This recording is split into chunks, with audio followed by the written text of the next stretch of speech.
Welcome back. Let's take you back out live to Lynn Hall Stadium for an update in that Steele game against Judson. As you can see, Judson did settle for the field goal on fourth down at 17-3. Steele now with the ball. This is in the third quarter. Remember, they have suffered through several lightning delays. Now, Judson's indicating there's a fumble. We'll see what the referee says. Now, Judson's running off the field saying they've recovered. That is deep in Steele territory. That is at the 20-yard line. We haven't seen an official-dated indication just yet. They're talking it over, but the Rockets seem to be pretty well versed in the fact that they've got that ball back down 17-3. If they should turn that into a touchdown, it makes it a much more interesting game at 17-10. They're still discussing it. Now they bring the captain back out on the field. The officials are discussing whether or not the ball carrier was down at the time before the recovery was made. Judson seemed to be pretty convinced it's their ball on the offense. Let's see what the indication is from the head referee as he backs out of the discussion for just a moment.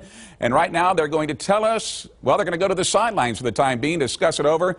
Right now, the Steele offense is still out on the field. No decision has been made just yet. We'll update that for you just a little bit. In District 28 6A District Battle, the South San Bobcats playing host of the Southwest Dragons at South San Stadium. Southwest already up 21-0. The Bobcats not giving up. Dragons with a fumble. Bobcats Rico Garcia with a recovery for South San, but the Bobcats cannot do anything with it. That's the final, 21-0 Southwest. In another 28 6A battle, the East Central Hornets taking on the Corpus Christi Ray Texans. Second quarter, East Central ball. Hornets up here, 14-10. Jawan Hall gets a handoff, but he gets a reverse. Kajah Matthews, he's going around the corner, runs into some traffic. Looks like he might be down, but picks up a few more yards for a 40-yard gain. That sets up this. Hall gets a handoff and goes right up the middle for the 6-yard touchdown in the third. East Central's leading 35-10. We're on post at Cole High School where the Marion cheerleaders are firing up the fans. We're in the second quarter. The Bulldogs up 12-0. Adding to that, J.D. Raggio is able to find Edher Nava, who makes a great catch under pressure for the 10-yard gain. That leads to this. Darren Rice takes a handoff, heads to the far side. He's able to score from 6 yards out. They would go for two and get it. Now it's 20-0 Marion, and the final from Cole has not gone final yet in the fourth. Marion leading 43-21. Let's head out to the Randolph Air Force Base to catch the Rohawks going up against Comfort, and they don't waste any time getting on the board. Quarterback Devin Brown is able to roll out and on the run finds wide receiver Jordan Thomason for the 14-yard gain. That sets up the 1-yard touchdown run by Eddie Lopez, able to get around the right side. That made it 7-0 Rohawks. Let's return to the big game coverage scoreboard for that, and it has gone final. Comfort comes from behind to win it, 54-21. Marion over Cole, 43-21. Elsewhere, the Southwest score we showed you, 21-0. In the third, East Central leading Ray, 35-10. At Antonian High School, the Apache cheerleaders came prepared with their rain gear as they took on the St. Anthony Yellow Jackets. Second quarter, Antonian up 17-0. Ready to add to that. Brady French gets a toss, makes it around the corner, picks up 16 yards before he's brought down. That sets up this.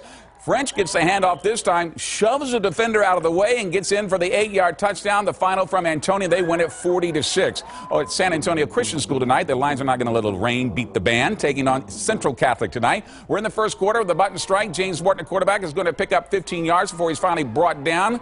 And that run sets up this. How about a 37-yard field goal? Good kicker here, Franco Querido, and as a result, 38-0, Central Catholic gets the win. Hats off to the parents who worked the concession stand at Lewis Field for the St. Mary's Barons. We're in the second quarter of that game. Started early tonight due to the weather. John Cooper threatening, but the pass is picked off by the Barons' lead, Charles McNeil, and he's bringing it back inside the 30-yard line. A few plays later, McNeil, who's also the quarterback for St. Mary's Hall, wowzes with his offense now, avoids one tackle. How about bouncing off another and avoids the shoestring attempt, and he's into the end zone from 22 yards out to make it 7-0 St. Mary's Hall. Back to the big game coverage scoreboard for that final. How about John Cooper? Whoa, look at that. St. Mary's Hall with a 2-point win, 27-25. Central Catholic with a shutout over San Antonio Christian. Elsewhere, Lee Academy and TMI, that's still in the fourth. They had lightning delays there. TMI leading 32-6, and Antonian over St. Anthony tonight, 40-6.